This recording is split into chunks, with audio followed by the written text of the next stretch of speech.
26 नवंबर 2008। मुंबई की वो रात जो आम रातों की तरह ही शुरू हुई थी। समुद्र के किनारे ठंडी हवा चल रही थी। ताज होटल की खिड़कियों से रोशनी बाहर फैल रही थी। सीएसटी स्टेशन पर लोग रोज की तरह घर जाने की जल्दी में थे। कोई अपने परिवार के लिए मिठाई लेकर जा रहा था, कोई ऑफिस से थक कर लौट रहा था, कोई अपने बच्चों से फोन पर कह रहा था बस 20 मिनट में पहुंच रहा हूं। और तभी रात 9:20 के आसपास अचानक गोलियों की आवाज गूंजती है। पहले लोगों को लगा पटाखे हैं, फिर लगा शायद किसी गैंग का झगड़ा है, लेकिन कुछ ही सेकंड में फर्श पर खून बहने लगा, चीखें गूंजने लगी, लोग भागने लगे। मुंबई जो कभी नहीं रुकती उस रात ठहर गई। हमले से कई दिन पहले अरब सागर में एक छोटी सी नाव चुपचाप आगे बढ़ रही थी। उस नाव में 10 युवक थे। उनकी उम्र 20 से 25 साल के बीच थी। चेहरे पर न डर न हिचकिचाहट, बस एक ठंडी खामोशी। जांच एजेंसियों के अनुसार ये सभी पाकिस्तान के आतंकी संगठन लश्कर तैयबा से जुड़े थे। उनकी ट्रेनिंग महीनों चली थी। हथियार चलाने से लेकर सैटेलाइट फोन इस्तेमाल करने तक, शहर के नक्शे याद करने से लेकर मानसिक रूप से मरने मारने की तैयारी तक। उन्होंने रास्ते में एक भारतीय मछली पकड़ने वाली नाव कुबेर को हाईजैक किया। उसके कप्तान अमर सिंह सोलंकी की हत्या कर दी गई और फिर उसी नाव से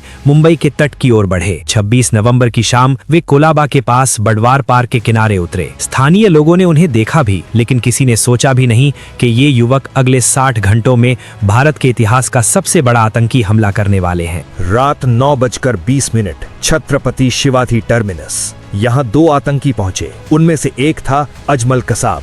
सीएसटी पर उस समय हजारों लोग मौजूद थे। ट्रेनें आ जा रही थी। लोग टिकट लेकर प्लेटफॉर्म की ओर भाग रहे थे और तभी AK-47 से अंधाधुंध फायरिंग शुरू हो गई। किसी को समझने का मौका नहीं मिला। गोलियां बच्चों, महिलाओं, बुजुर्गों सबको चीरती चली गई। कुछ ही मिनटों में प्लेटफॉर्म लाशों से भर गया। सीसीटीवी फुटेज में साफ दिखता है कसाब और उसका साथी बिना किसी घबराहट के आगे बढ़ रहे हैं, जैसे उन्हें पता था कि कोई उन्हें रोकने वाला नहीं। सीएसटी पर 50 से अधिक लोगों की जान गई, सैकड़ों घायल हुए। लेकिन ये तो सिर्फ शुरुआत थी। मुंबई के अलग अलग हिस्सों में उसी समय हमले शुरू हो चुके थे। लियोपोल्ड कैफे, कामा हॉस्पिटल, ओबेरॉय ट्राइडेंट और ताज होटल। ताज होटल भारत की शान, जहां विदेशी मेहमान ठहरते थे, जहां बिजनेस डील्स होती थीं, जहां इतिहास बसता था। 4 आतंकी अंदर घुसे। उन्होंने पहले रेस्टोरेंट में गोलीबारी की, फिर होटल के कमरों में आग लगा दी। लोग कमरों में छिप गए, कुछ बाथरूम में बंद हो गए, कुछ खिड़कियों से चादर बांधकर नीचे उतरने की कोशिश करने लगे। होटल के कर्मचारी अपनी जान जोखिम में डालकर मेहमानों को बचाने लगे। ताज के जनरल मैनेजर करमबीर कांग की पत्नी और 2 बच्चे उसी हमले में मारे गए, लेकिन वे खुद ऑपरेशन में जुटे रहे। जब हमला शुरू हुआ, मुंबई पुलिस के पास पर्याप्त आधुनिक हथियार नहीं थे। कई पुलिसकर्मी सिर्फ पिस्तौल लेकर AK-47 का सामना कर रहे थे।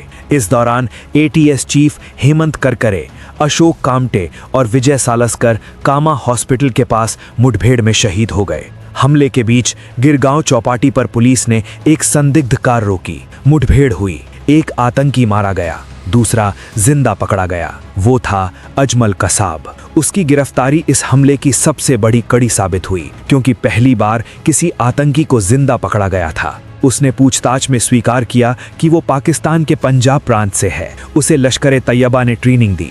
हमले की योजना कराची में बनी और हमलावरों को लगातार पाकिस्तान से निर्देश मिल रहे थे। राष्ट्रीय सुरक्षा गार्ड दिल्ली से बुलाए गए। ऑपरेशन शुरू हुआ। ताज होटल में कमांडो एक कमरे की तलाशी लेते रहे। आग लगी हुई थी, धुआं भर चुका था, अंदर आतंकी छिपे हुए थे। 29 नवंबर की सुबह आखिरी आतंकी मारा गया। 60 घंटे बाद मुंबई ने राहत की सांस ली, लेकिन 166 लोग मारे जा चुके थे। 300 से अधिक घायल थे। देश सदमे में था। अजमल कसाब पर भारत में मुकदमा चला। उसे दोषी ठहराया गया। 21 नवंबर 2012 को पुणे की यरवदा जेल में उसे फांसी दी गई। 26 नवंबर 2008, एक तारीख जो सिर्फ कैलेंडर का दिन नहीं, वो एक जख्म है, एक सबक है और एक चेतावनी भी। मुंबई फिर खड़ी हुई, भारत आगे बढ़ा, लेकिन उस रात की याद आज भी जिंदा है।